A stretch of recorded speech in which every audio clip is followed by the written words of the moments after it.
परिपूर्ण परमात्मा ने मनुख ਨੂੰ दो तन दिते ने, एक अस्थूल एक सूक्ष्म।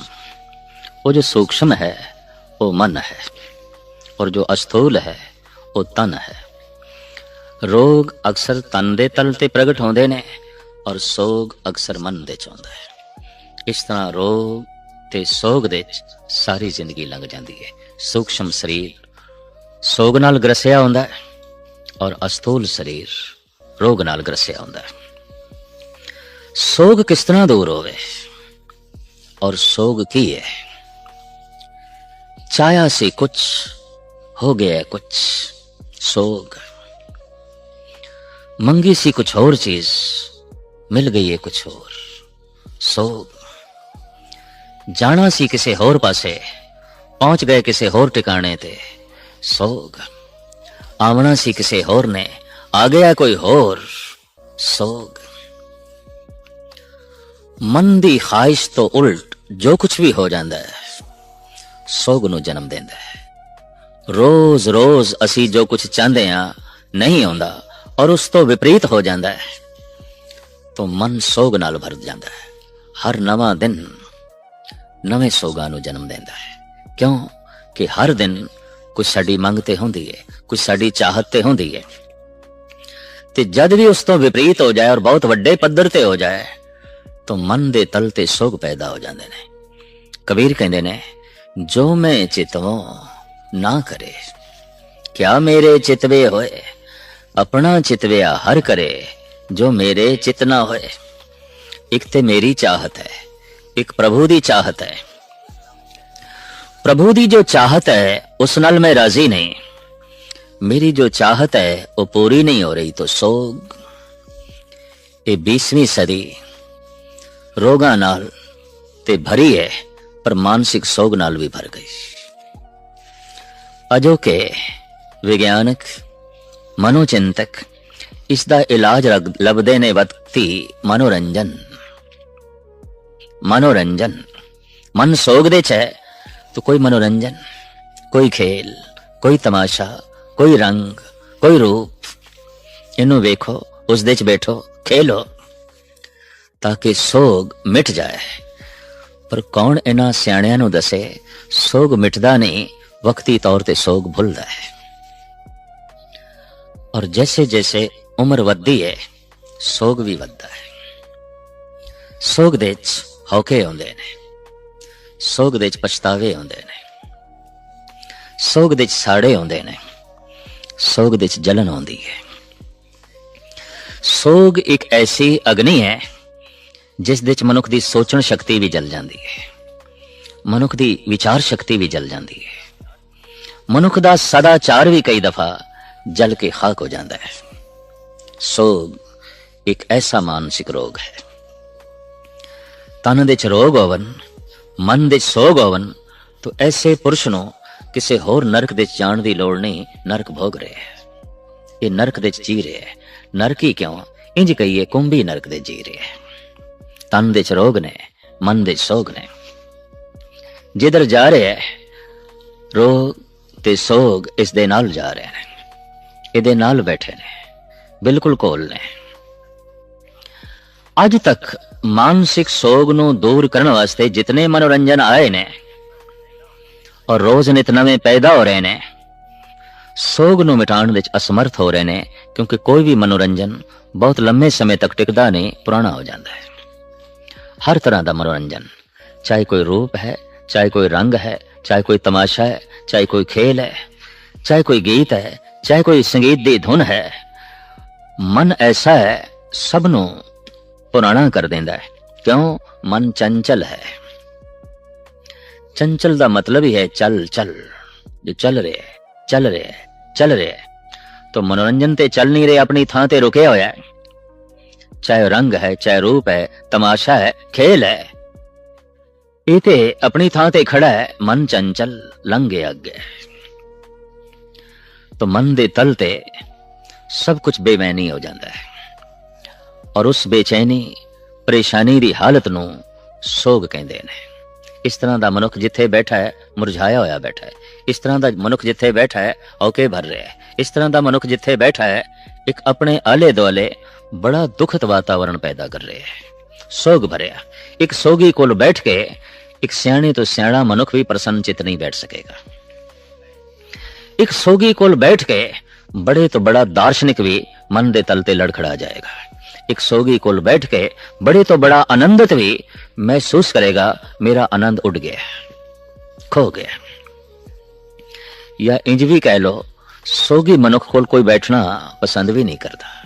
सोग ग्रसे मनुख कोल हर मनुख दूर भजना चाहता है, पर इस भुलेखे च भी नहीं पैना चाहिए। मुस्कुरांदे हुए चेहरिਆਂ ਦੇ ਥੱਲੇ भी सोग ਹੁੰਦੇ ਨੇ। हसदी हुई जिंदगी ਦੇ ਥੱਲੇ भी बड़ा भयंकर सोग ਹੁੰਦਾ है। और सोग है अनंत चिंतावां दा मजमूआ। राजयोग भरतरी इसका एक बड़ा सुंदर खुलासा पेश करते हैं कि मनुख सोग दे किस तरह ग्रस्त हो जाता है, किस तरह फस जाता है, और ये आले दुआले किस तरह दूषण वातावरण पैदा कर देता है। सोगी बंदे दा पत्नी नाल संबंध नहीं जुड़ता, सोगी मनुख दा मां बाप नाल रिश्ता नहीं बनता, सोगी मनुख भरावां तो दूर रहिंदा है, पुत्रां तो दूर रहिंदा है। सोगी मनुख तन्हाई बैठना चाहता है। सोग इतना अंधकार पैदा कर देता है और सोग मन को इतना सुकोड़ के रख देता है कि हुण संकुचित रहना चाहता है, इधर एकांत तन्हाई दे बैठना चाहता है। सोग इसनों महफिलों दे नहीं बैठन देंदा, सोग परिवार नाल संबंध नहीं जोड़न देंदा, सोग किसी पदार्थ नाल भी संबंध नहीं जोड़न देंदा। सोग संकोच के रख देंदा है, सोग सिकोड़ के रख देंदा है, सोग निचोड़ के रख देंदा है।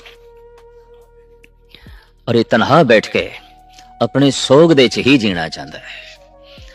और ये सोग पता नहीं कितने तरह के रोगां नूं जन्म देंदा है, कितनी तरह की मानसिक बीमारियां नूं जन्म देंदा है। इत्थे तक कौन पहुंचांदा है? इच्छावां पहुंचांदियां ने, ख्वाहिशां पहुंचांदियां ने। क्यों पहुंचांदियां ने? पूरियां नहीं आउंदियां। इसनों इंज एक सरिता, एक नदी दा रूपक अलंकार बना के राजयोग भरतरी इस सोग दी रूपरेखा पेश करते हैं। आसा नाम सरी मनोराज नीर भरी, तृष्णा तरंग खरी व्याकुली गंभीर है। ये जो व्याकुलता है, ये जो बेचैनी है, व्याकुल बेचैन, चैन नहीं है, सुकून नहीं है, मन दे तलते। क्यों? ख्वाहिश है, आसावां इस दे अंदर चल रही ने। किसी किसी इच्छा नाल संकल्प चल पैंदे ने, नहीं तो इच्छावां चलदियां रहिंदियां ने, उन्हां नाल संकल्प नहीं चलते। इच्छा ओही पूरी करन लई मनुख दृढ़ हो जाता है जिस दे नाल इसदी संकल्प शक्ति चल पवे। हाँ, ये इच्छा मैं पूरी करनी है। बाकी इच्छा बह जांदियां ने। ये इस तरह है, दरिया ते बह रहा है, बस ओही पानी साडे शरीर का हिस्सा बनिया जो पी लिया सी उस वक्त दे दरिया चो। ओही पानी साडा हिस्सा बनिया जो असी अपने खेत नूं सिंच दिता, बाकी तो वग रहा है। इच्छा पूरी करन दे जद मनुख दृढ़ संकल्पित हो जाता है तो वो इच्छा ते कई दफा पूरी हो जाती है, ते जे ना पूरी होवे तां भी एक रेखा छोड़ जाती है। बाकी इच्छावां इन चलदियां रहिंदियां ने जिवें नदी बह रही है। भावें नदी दे कोल घर है, बह रही है, पर नदी नाल उतना ही मतलब है जो पी लिया है पानी वही हिस्सा बने, बाकी वग रहा है। दिन रात ख्वाहिशां दी सरता अंदर वग रही है, इच्छावां दी नदी अंदर चल रही है। आसा नाम सरी मनोराज नीर भरी। इस आसा रूपी नदी दे च पानी केड़ा है? संकल्प। जिस जिस इच्छा नूं पूरी करन वास्ते दृढ़ संकल्पित असी हो जाते हैं, ओ उस नदी दा जल बन जाता है, उस नदी दी धारा बन जाती है। आसा नाम सरी मनोराज नीर भरी, तृष्णा तरंग खरी। इस आशा रूपी नदी दे अगर संकल्प पानी है तो तरंग की ने तृष्णा। क्योंकि जिथे इच्छा है उत्थे संकल्प ते पैदा होणगे, ਤੇ ਜਿੱਥੇ ਦ੍ਰਿੜ ਸੰਕਲਪ ਹੋ ਗਿਆ ਇੱਛਾ ਦੀ ਪੂਰਤੀ ਲਈ, ਉੱਥੇ ਤ੍ਰਿਸ਼ਨਾ ਤੇ ਪ੍ਰਬਲ ਹੋਵੇਗੀ, ਲਾਜ਼ਮੀ ਹੋਵੇਗੀ। व्याकुली गंभीर है, ये नदी गहरी कितनी है, ਇਹਦਾ ਪਾਟ कितना गहरा है, ये चौड़ी कितनी है, ये गहरी कितनी है। तो ये राजयोगी, ये महान संत, मन दियां गहराइयां नूं समझण वाला ये महायोगी इंज कह रहे है, व्याकुलता ही इसकी गहराई है, बेचैनी ही इसकी गहराई है। और एक हकीकत है, बेचैनी अजे भी नाप तोल दे च नहीं आई। कोई ऐसा पैमाना नहीं कि नाप लईए व्याकुलता कितनी गहरी है, बहुत गहरी है, बहुत गहरी है। इदियां जड़ा नहीं लभदियां, इदी तय नहीं लभदी। व्याकुलता ही इसकी गहराई है। जिथे इच्छावां ने उत्थे संकल्प ने, जिथे संकल्प है उत्थे तृष्णा है, और जिथे प्रबल तृष्णा दे तरंग ने, व्याकुलता ते उत्थे है ही। ये इसनू उल्टा के कह दो, ये बेचैन क्यों है, तृष्णालु है। ये तृष्णालु क्यों है, ਇਹਦੇ ਅੰਦਰ संकल्प ने, संकल्प क्यों ने, ਇਹਦੇ अंदर इच्छावां ने, इच्छा दी पूर्ति करना चाहता है। आसा नाम सरी, मनोराज नीर भरी, तृष्णा तरंग खरी, व्याकुली गंभीर है। आलम ते इस तरह कहते ने, जिंदगी नापी जा सकती है, चलो वध तो वध कह लीए 100 साल, तृष्णा नहीं नापी जा सकती, व्याकुलता नहीं नापी जा सकती। और ये जिहड़ी आसा नदी है कितनी लंबी है, जमीन दे उत्ते वगदियां होईयां नदियां दे ये बकायदा धारावां नापियां जा चुकियां ने, ये कितनी मील लंबी है, इहदा पाट कितना चौड़ा है, ये गहरी कितनी है। इक्को ही नदी है जो मन दे च वग रही है, ना लंबाई नाप दे चावदी है, ना चौड़ाई नाप दे चावदी है, ना गहराई नाप दे चावदी है, वो है आसा। धन गुरु नानक देव जी महाराज कहते ने, आसा विच अत दुख घना, मन मुख चित लाया। बकायदा फैसला भी कर देता है। बहुतियां व्यर्थ दियां इच्छावां किस दे अंदर आउंदियां ने, जिसने अपने मन नूं ही सामने रखे है। और सोग किथे ज्यादा होंदा है, जिथे इच्छावां ज्यादा ने। और सारियां इच्छा किस दियां पूरियां होईयां ने, रूहे जमीन ते एक दियां भी नहीं होईयां। कोई एक मनुख भी इतिहास दे विच असीं बयान नहीं कर सकते या दावे नाल नहीं कह सकते कि इस बंदे दियां सारियां इच्छावां पूरियां हो गईयां, एक भी नहीं होया। गजब दी गल, इतना लंबा चौड़ा पृथ्वी दा इतिहास और इतनी मनुखता, और एक दियां भी सारियां इच्छावां ना पूरियां होईयां होण, ते फिर भी हर बंदा दृढ़ संकल्प होवे मैं अपनियां सारियां ख्वाहिशां पूरियां करनियां ने, ते इस तो वड्डी होर मूर्ता केड़ी होवेगी, इस तो वड्डी होर नादानी केड़ी होवेगी। पहले तू ओ उदाहरण ते कोई लभ ले, किस दियां सारियां ख्वाहिशां पूरियां होईयां ने, किस दियां सारियां इच्छावां पूरियां होईयां ने। कह दिता सी किसे वक्त बहादुर शाह जफर ने, इस कच्ची जमीन दे च पक्के महल किस दे बने ने, इस कच्ची धरती दे च पक्की जिंदगी किसनू मिली है। लगता नहीं है दिल मेरा उजड़े दयार में, किसकी बनी है आल में ना पाए दार में। लेकिन फिर भी आखे जिंदगी कच्ची है तो होवे भाई मैं महल पक्का बनाना है, पर कौन दसे जिंदगी कच्ची है तो महल भी कच्चा है। जिंदगी 100 साल दे खंडर होवेगी, तेरा बनाया महल 200 साल दे खंडर हो जाएगा। आखिर खंडर ते होना है, आखिर मिटना है, आखिर ढेढेरी होना है। तो सारियां ख्वाहिशां रूहे जमीन ते एक दियां भी नहीं पूरियां होईयां, फिर भी सारे सारियां ख्वाहिशां पूरी करन नूं चले हुए ने, कमर बस्ता ने, भज रहे ने, दौड़ रहे ने, सारियां इच्छावां दी पूर्ति करनी है। पर कौन दसे, एक ते उदाहरण दे दो, किसे एक मनुख नूं ते अगे करो।